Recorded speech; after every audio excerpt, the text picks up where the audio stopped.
She's a gray-haired old woman, but every Valentine's Day she dresses up and goes to the train station because of her husband's promise that he'd be back on Valentine's Day. Now, 65 years later, she still hasn't seen him return, with every possible figure and the reunion of people around her. She fantasizes about her husband's return, but her hopes eventually turn into tears and heartache. In 65 long Valentine's days, she went from youthful beauty to gray hair, although time has changed her appearance. She can't help but smile with girlish happiness every time she sees a picture of her and her husband in their youth. Behind this smile, she was forced to go back to the memories of that summer 65 years ago. She met her husband for the first time at a busy train station, and the moment their eyes met, the spark of love erupted. As time went on, their relationship quickly grew and they soon became husband and wife. But just when they were enjoying their sweet life, her husband suddenly received orders to join the war. In those days of war, parting was inevitable. But for the newlyweds, it was a heartbreaking separation. In the waiting room of the station, they silently enjoyed the precious moments before their separation, with her husband's eyes on Anne's growing belly.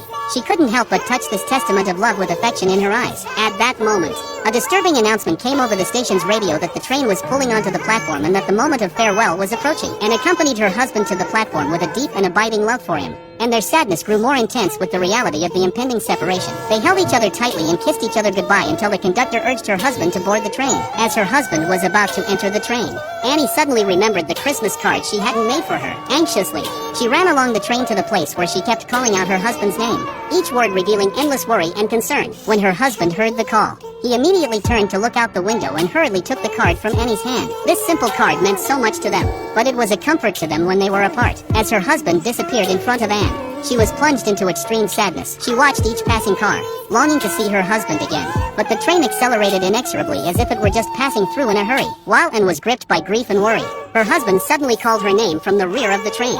And when she saw him waving her hand, the anxiety in her heart was at last somewhat comforted. She wished that time could be suspended for a moment, but reality was like a relentless torrent that widened the distance between them. At that moment, Annie had no idea that it would be 65 years of waiting.